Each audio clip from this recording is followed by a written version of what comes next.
Hi friends, my name is Ina Irby and I'm a mom. I don't always share because I always want what I say to be helpful. I always showed you my refrigerator. That's so quirky. But I think it's important to see what you're listening to or the people that you're associating with. And I always see YouTube as a big human experiment. I think it's wonderful, especially for people who feel very isolated. And I know as an ex-Jehovah's Witness, it can be very isolating. I have found that sharing my progress and sharing with you what I'm doing has helped me so much to just shed so many fears, and I feel like I'm progressing, and that's what I want. I want to be able to progress. I always tell you I never listen to a lot of ex-Jehovah's Witness YouTube videos. My husband does, however, and he will share with me what he thinks I would benefit from. But to go actually and look for it, I kind of generate to minimalism, and I redecorating and how to eat right, because I've changed my eating habits in this last in like 2018, so 2019. I think it's almost been a whole year of doing veganism, and I did it mostly because I wanted to be able to help the environment. And since we're going to be here on the earth, I feel like I have a responsibility as a human to take care of people and animals. And that kind of made me, when you come out, you kind of get a whole different perspective of life. And that's where I am. My perspective has shifted. And also I don't do a lot of videos because I'm a homeschool mom. I have a busy lifestyle. And so that means I have to have the kids be quiet, and I don't have a room where everything is quiet here. I have to get up early in the morning and do it, and sometimes I'm not in like the best frame of mind. So I find that, there's a lot I could do and share with you, but I don't, because, you have a lot of stuff going on in life. And generally, people who find me, I always say it's a small service group. I probably shouldn't say that. But that's what I say, because usually you generate to people who you need, right? I like the glass table. I love it when the ladies are doing their makeup, but I can't always share that with my girls because they're kids, and sometimes the language is a little different. And so, yeah, I wish there would be more glass tables, but child friendly. And that's another thing with my kids. I'm taking them on my journey with me, and I want to share videos that are helpful. So generally we do look at YouTube. I don't really look at the news because it's scary, and I don't want to hear all the dysfunction that is happening, especially in my country. I live in America, and it's just, I feel like I went from a crazy cult right into another strange way of thinking. And I kind of feel like I still have faith. Where that is, how it works now is more fluid for me. I don't really feel like I have to think a certain way. Now it's about kind of going into the scriptures and reading the Bible without any filters. And yes, that can be uncomfortable sometimes, because sometimes that book can be it doesn't make sense in this world. It just doesn't make sense.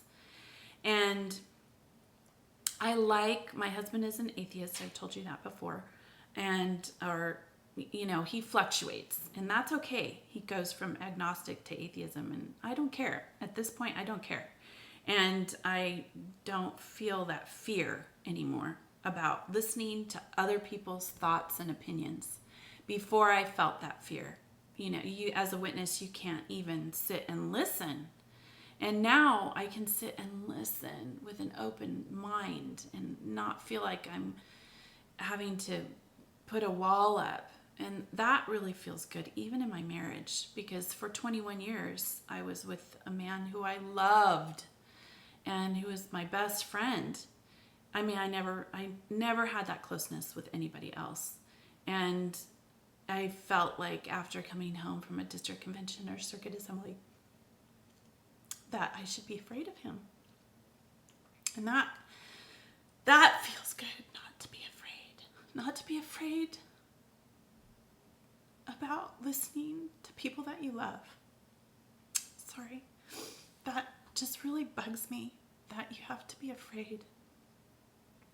Don't be afraid of people that you love in your home. And I mean, even for my kids, the world has changed, people. Your kids are smarter than you. I hate to tell you that, but if you have kids, they're way smarter than you are, especially if they have devices. They go out and they're not afraid to look up information. And it's really sad because a lot of my friends that I have left behind, they're kids that are like 20, 25, 30. I know elders in the Ocean View congregation, and I respected these elders.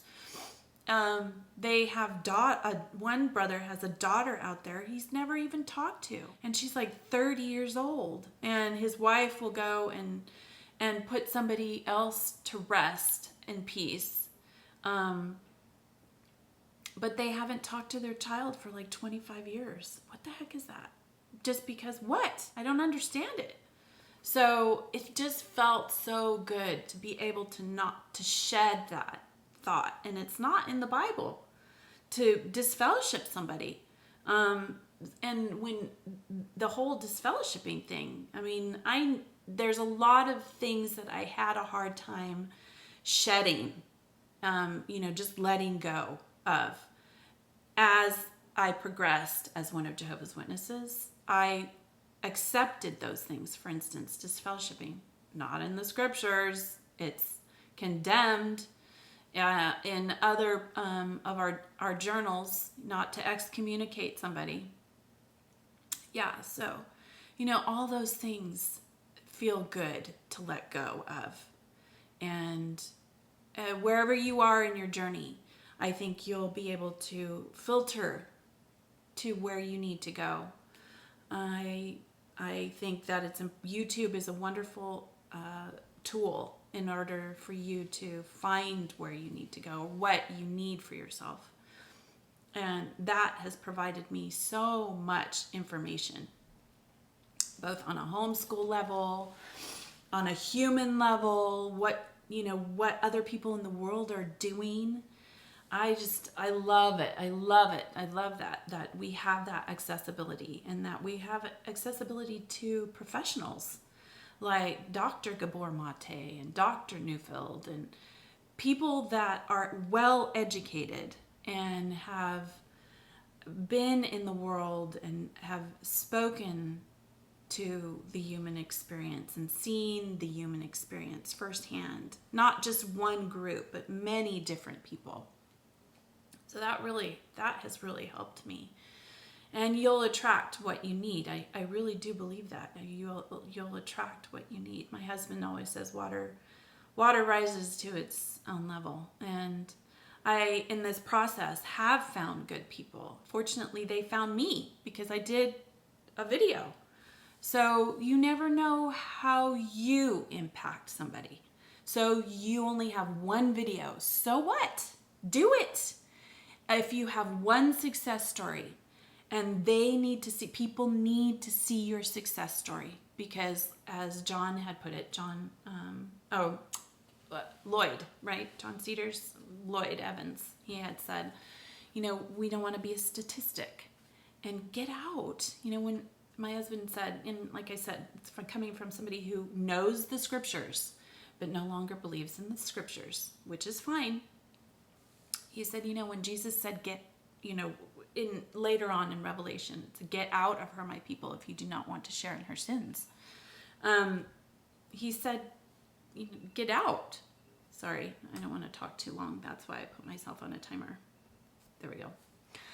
And he didn't necessarily say where to go. He just said, get out. So get out, get out, get out. I can't encourage it enough. It helps so much. The family thought, the way of thinking is just so destructive in this corporation. The Watchtower and Bible Track Corporation, because it's a corporation. So I hope this helps you on your healing journey, friends. And take your time. Take your time too. You don't have to come out the way I did. And whatever you need to do in order for you to get out. How you decide to get out is your decision. No one can make you do it a certain way. But I'm telling you, the freedom that I got once I put what bothered me about what was happening, that made me feel good, made me feel free, and it made me feel strong. So, hope you get strong, and I hope you just follow your bliss and be a good human. Have a good day.